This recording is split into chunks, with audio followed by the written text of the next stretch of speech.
How would that word feel coming out of your mouth? Speculation. It feels a little risky and unpredictable. Okay. I love that, because if you said, I'm going to go speculate this, here's the definition of speculating: parting with capital with the hope of appreciation.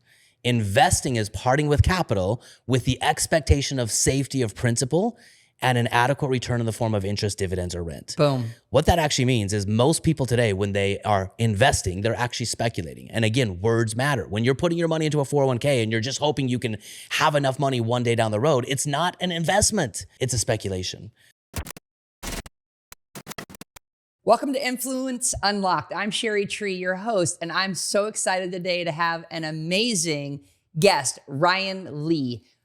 Ryan, let's unlock influence together. How's it going, bud? Sherry, I am super stoked about this. I mean, to be unlocked live, to help decode, this is going to be phenomenal. I can't wait for this. Well, speaking of which, let's just hop right into it. Yeah. And we are going to crack your code. Oh, man. So I've been waiting for this my entire life.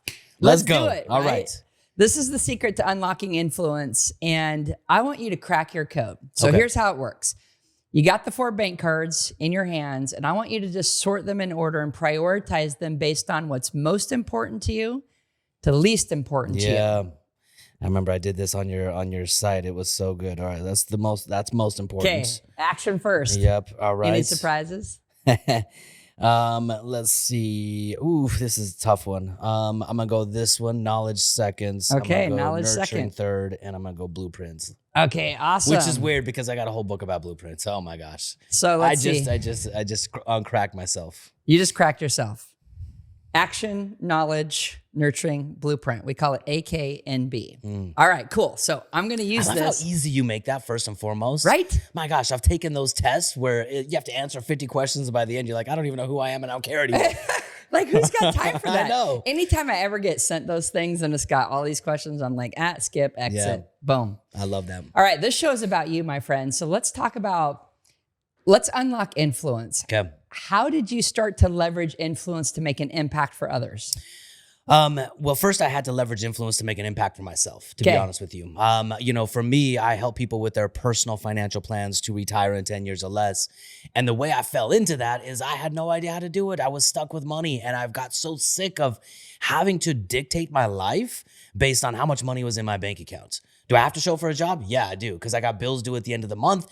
And if I don't make money at this job, then I'm stuck. So I wanted to take more control over my life. And this is when I cracked into the knowledge code there that said, I need other people's influence. I need other people's expertise.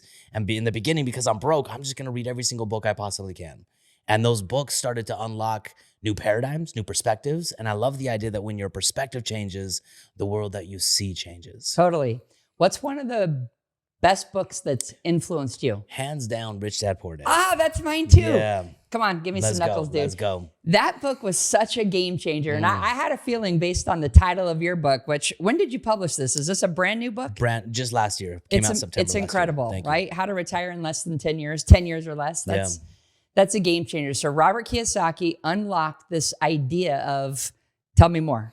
So for me, when I graduated college, I took my first job, oddly enough, here in Tucson, Arizona.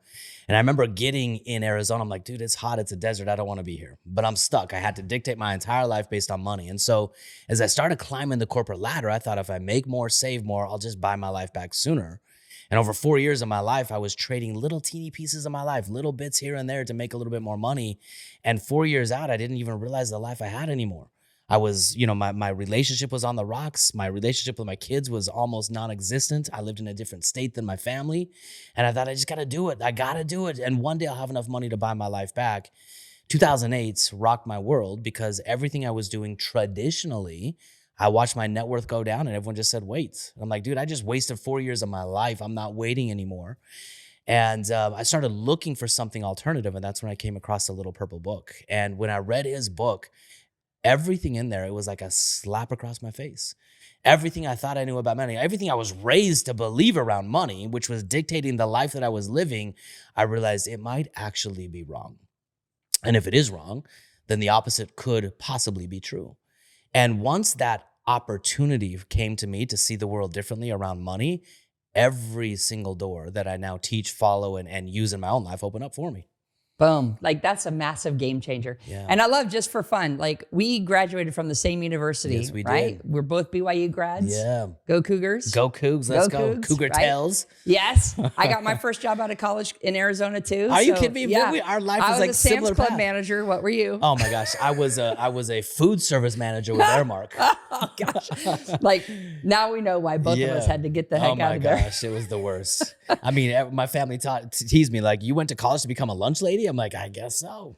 And then in 2008, I also got my world rocked. I resigned from what I was doing, had 20 properties that I'd invested up following the Rich Dad Poor Dad. Come on. But 2008 hit and I went $65,000 in negative cash flow. I ended up bankrupting, moved into a storage unit. I don't know if you've ever Holy heard that cow, story before, no. but 18 months, like it was crazy. So 2008 was a game-changing year for you too. Wow. I think it was a good reset. It was a good reset. So now it put you on the path to helping a lot more people. Okay, so let's talk a little bit about that. What are you doing to help people unlock their best life? So I read Rich Dad Poor Dad, and after reading Rich Dad Poor Dad, I saw the world of money differently, but I didn't know what to do, right? I'm like, okay, crap, what do I do now?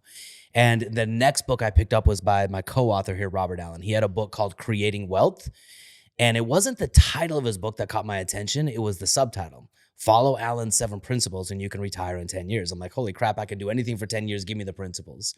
And I'm really interested about your story because his story was like, buy 2 single family homes a year for 10 years and you're free. And I'm like, I can do it. And so for the next 4 years, I just went crazy. I made as much money as I could. I did everything I could to gather resources, and I bought 17 properties. And 4 years out, I remember my boss came in and he's like, hey, you're going to travel more, take over more territory. And I said, I quit. And when I quit out of, I had a minimal amount of cash flow coming in to cover my basic living expenses. I wasn't free in the sense that I could go travel to Europe and do all the things, but that little teeny bit of freedom allowed me to say no to that life and say yes to a new life. And after doing that, I had people coming to me, they're like, how did you do it? And I'm like, I don't really know. I mean, I read these books, hired a couple coaches, but here's the system I'm using. And if I were you, if you made me king for a day in your world, here's how I would do it for you. And person after person after person came in, and I just started helping them do something similar. And before I knew it, it turned into a company. So that's how it all started for me. It started with individualized, customized game plans to say, look, let's constrain our timeline. You're not retiring one day in the distant future. Let's make it 10 years or less. Let's look at your current resources and let's get more resourceful. And let's reposition your money for tax savings, for asset backed, and for cash flow as the optimization. And that's when we just started doing that. Everyone started in different paths, but we started seeing momentum across the board. It's so awesome. I love it. Speaking of board, like it just reminds me, I'm having all these awesome flashbacks. So after reading Rich Dad Poor Dad, I got cash flow game certified. I love that game. I know. So I would literally host it. Some of my biggest game nights were 300 people. What are you doing tonight? Let's play cash flow together. I mean, come on. Because how many times have we wanted to escape that rat race, and all you have to do is do those strategies that you're doing. So it's like I'm walking down memory lane, and I love that you're helping people because we can probably go back, like you go back to where you were before you had this breakthrough. I remember feeling so desperate, like on my knees, please God, get me out of the rat race. Yeah. I didn't want to do that grind program for 40 years to end up with nothing and still be broke anyway. Totally. So now you've got your programs, your courses, like what's the age group of people that are coming to you? Like how young are they when they're starting to say, dude, I want to retire in 10 years? Man, I'll tell you what, younger and younger, to be honest with you. Awesome. Our economy, our world is, I mean, I feel disgusted by the world that we're handing the next generation right now. It's crazy what we're handing them. It's just like, and I've got kids and it makes me so frustrated. So yeah, they're coming younger and younger. To be honest, where we get the most impact with people are people that are in their mid 30s and, maybe up to their mid 40s. They're people that have done everything quote unquote right. And they're looking back at the last 20 years and they're like, holy crap, I thought I'd be so much further ahead by now. In fact, not only do I feel like I'm behind or I'm not making it, I feel like I'm behind now. And so they're starting to look for something different. And that's when we can step in. Like my objective isn't to help you do something that's not working better. My objective is to say there are 2 worlds of money. Right? There's the dependency economy. And if you're sick and tired of being dependent, you have to cross an entire bridge and become independent with your money, with your choices, and with your results. And those are the people that we get the most impact with, the 35 to 45 year old people and the people that are used to winning in so many other areas of their life, but they cannot for the life of them figure out how to win with money. Totally. Wow. So powerful. I love it. Okay. So I got a 6-year-old son. How old are your kids? Man, I got old ones now. How did that happen? I started late. Oh my gosh, I started early. So I've got a 19-year-old son. I've got an 18-year-old daughter going on 30. I'm telling you, that woman has taken over the world. And then I've got a 13-year-old son. Okay, awesome. Yeah. Now, are any of them following in your footsteps? All of them. Tell me, like, are they investing in properties? How old were they? What did you do as a parent to help guide them young? Okay, for me, I'm not a school learner. I have a really hard time sitting in school and like just sitting there unless I know the context. And so anytime, the way I started getting my kids involved is, anytime we'd go buy a house in Utah specifically, we'd take them with us. And anytime the house needed to be renovated, even though we have property managers that do all of that, we would go and demo the property. We would work on it together. And it just made perfect opportunities to start talking about what we're doing and why. And then second to that, one of the core strategies that we teach in this book is a concept called a vault. It's an overfunded life insurance policy that we use as a bank, right? So it's a different decoding of the banking system. Totally. And every single one of them have their own vaults. They can take loans against their vault and they have to get it approved by the board of directors, which happens to be me and mom, right? And so they can use it for productive endeavors that will allow them to multiply their own wealth. And it's been so fun. My oldest son, he's probably been the best at it. He's taken little teeny policy loans to build an entire woodworking shop. First you got something, I don't even know what it's called, but he loves all those stuff, and he got something to build pens or make pens. And then he sold the pens online, repaid his vault, did it all over again. And now he's got this whole woodworking shop that he's built from having leverage on capital without breaking the compound interest curve. It's so amazing.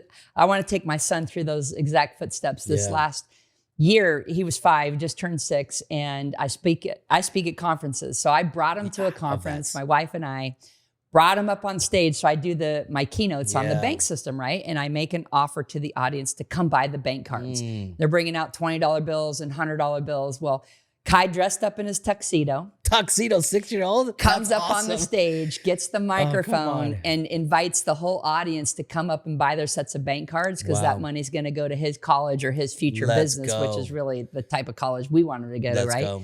And so it was the coolest thing to see him doing his first little money transactions. And then this last week, he wanted to buy a toy with his own money for the very first time, and he bought a microphone because he wants to learn how to start speaking and influencing, right? Isn't it cool? Like you're paying it forward to the next generation. I tell you what, that experiential learning, I don't know. I think that's the best way, especially for kids. They're sponges, and you allow them to, you give them a word, maybe they cognitively understand it, but you let them do a thing, and that becomes part of them. I bet your son will remember that for the rest of his life, being on stage in his tuxedo.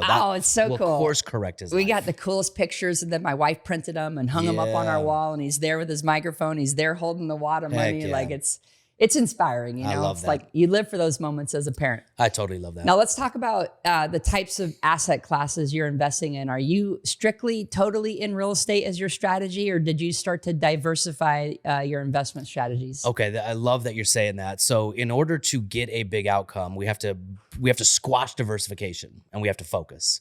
Right. And so in my mind, there's three categories. You need 3 gears coming together. You need an income producing machine.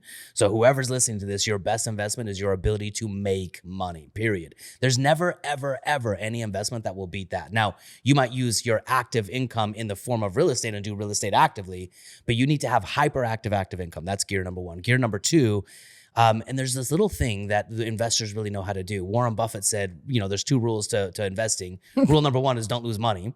Rule number 2 is don't be stupid and forget rule number 1. But no one understands how to do that. So gear number 2 is we need a capital system. This is where those overfunded life insurance policies come in. You need a place to put your money, store your money, grow your money, and have access to your money where you never lose it. So that's gear 2, make money and keep it. And then gear number 3, we want to invest for cash flow. And we want to use leverage. So real estate is the natural derivative of that, but we do real estate in a completely different way. I don't want you or anyone else to have a career in real estate. I want you to own an asset. And so we do turnkey real estate. It's rehabbed, it's renovated, it's all done. You own the asset, but you have people that do the work within the asset. And so our target base to help our people is we give them a target of how many homes they need to own, how much capital they need aggregated in their vaults, and their goal is to go fuel their system with their active income. And if someone follows our system for 10 years, depending on the resources they start with, anyone, I've seen it across the board from people in their 20s, 30s, 40s, 50s, 60s, anyone can retire in 10 years or less. That's so exciting. I love what you talked about. So back when I was investing in real estate, my cash flow, if I could get a property to cash flow $150, $200 a month, that was a win. Yeah. Right? What is it now? Here's the craziest part. And this is where most, and honestly, this is how I started too. I read Rich Dad Poor Dad. I'm like, oh my gosh, I need little teeny checks coming in. Do you know how many homes you have to own to become financially free? If you're cash flowing $200 a month, you have to own like 100. Yeah. And it's savers or losers all over again in real estate. But you know, the biggest return that you get in real estate, it has nothing to do with cash flow. It has to do with owning the asset and it appreciates, getting debt on that asset and that amortizes, and then equity. 80% of the ownership of real estate is in equity. But most people don't understand how to turn equity into income. And so our goal is we buy a base of assets. You only need 15 to 20. The little teeny checks that you're getting, $200, $300, $400 a month in cash flow, that's meant to keep you in the game of owning those assets and be able to ride out the volatility of make readies and vacancies, which is part of owning real estate.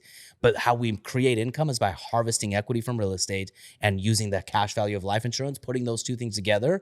And if you do that, you only need between 15 to 20 single family homes. That's it. I love that you have a strategy. I remember back when I think I was just massive action risk taker. Yeah. My company was called Monopoly Concepts. There was 22 properties around the Monopoly board. I was working so hard to get to 22. You and I are BFFs. What the heck? You won't even believe, like, my whole system has the bank vault. I know. Right? When I saw your stuff, I'm like, this is amazing. I love it. And speaking of life insurance, so I used to sell life insurance back in the day. I started off as a financial advisor, but I was brainwashed into buy term, invest the difference, Totally. right?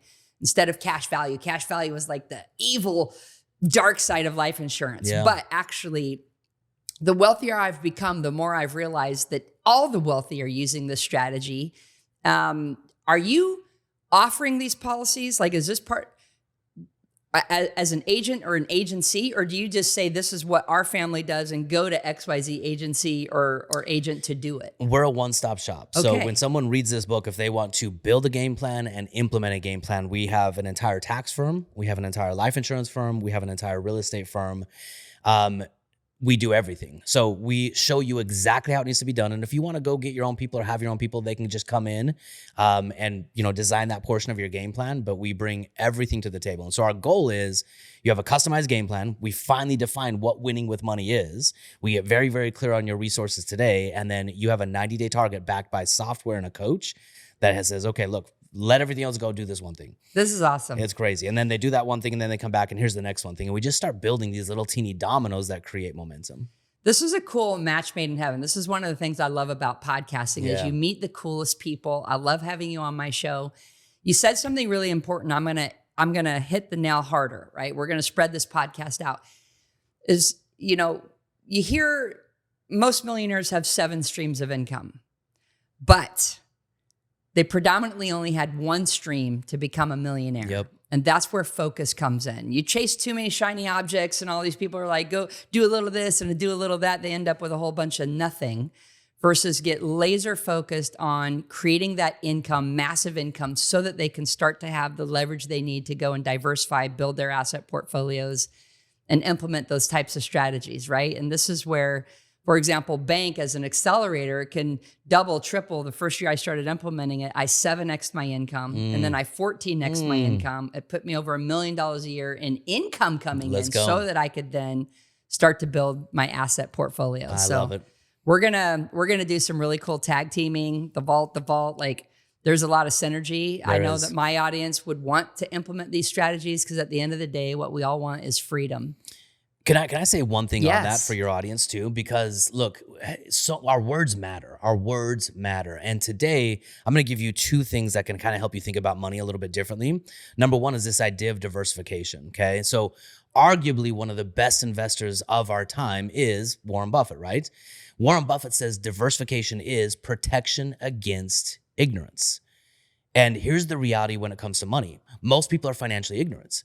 We're all taught to go to school, get a job, and then give our money to someone else. And if you remain financially ignorant, you have to diversify.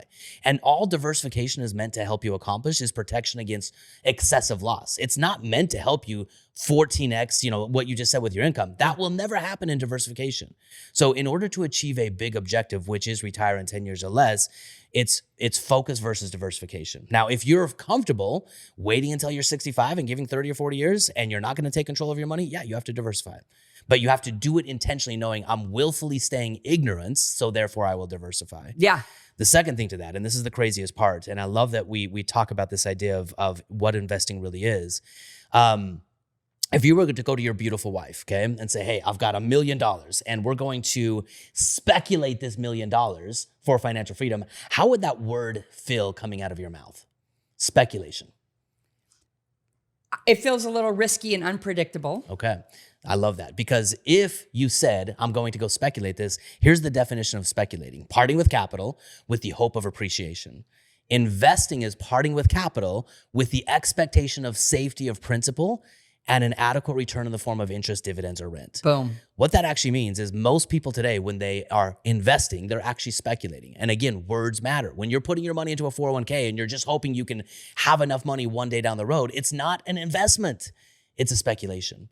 So become an investor. That's why people today are winning with money, because they're raising their financial intelligence. They're taking control over their money. And that's why the rich are getting richer.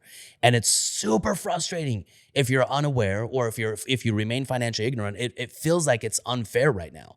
You have to take control and become an investor. And if you do, it's never been easier to win with money. Well, I love it. FOCUS is the acronym. Follow one course until successful. I know you've heard of that before. Yes. So how does our audience get a hold of you? Well, first I need to be decoded. I am sitting here lost in my own chair. Are you going to decode me or what? Well, we did decode you. Okay. So as your bank code, action first, this means, and let's put it into your investment terms. As an action, you're going to go out there and make things happen. You're not going to wait for it to happen, which is why when you had your setback 4 years into it, 2008, you read the book, you're like, boom, I'm going to go off and do it. But you're not going to do it ignorantly. This is the person that's going to be like, instead of ready, aim, fire, they're just going to fire. But you are going to actually start to implement a strategy. And this is where you started to dig in deep. You wanted to learn. You wanted to learn from the experts. Robert Allen is one of the best out there in real estate. He's now co-authored your book. You went and actually implemented the strategy. So you did smart money instead of foolish money, which is critical. The third part of your code is nurturing. This says the reason you're doing all these things is because you actually care, and you care deeply. The third part of your code gets triggered under stress, which means when you have financial stress, or possibly you think about your future generations, the legacy for your children, you really want to make it meaningful, so you don't have any time to waste. The blueprint part of you is last, which means, this is the dot the I's and cross the T's. You outsource this to your team, your legal team, the people who run and manage the properties and so forth. You don't want to do this. This doesn't bring you happiness, but it's important for it to be done. Just someone else in their expertise can do it. I love your system. It is so brilliant. It is, the fact that you've broken it is you're like, you define me in 4 cards. Yeah, isn't that so cool? It is so amazing. I love it. Well, our whole tagline is make people matter. Yeah. Right? And this is how we want to make you guys matter. So Ryan, how do people get a hold of you? Well, if you want your money to matter, yes, then go to retireintenyears.com. That's probably the best way. We're on a mission right now to get this book out in as many people's hands as possible. It was co-authored by Robert Allen. It's forwarded, and his imprint is all the way through. It's Kiyosaki is in there as well. Both of those two people, when you go and buy the book at retireintenyears.com, we did a whole education series with them. We built calculators. You can build your own 10-year game plan by going to retireintenyears.com. Awesome. Well, congratulations. Way to help make people matter and take it to the bank. Thank you for joining me on my episode of Influence Unlocked. This was Ryan Lee. And make sure to like, share, and subscribe, and tune in for our next episode. Conversation. What the heck are you doing tonight? I do want to play cash flow with you. I want to learn more about your and I's path is like.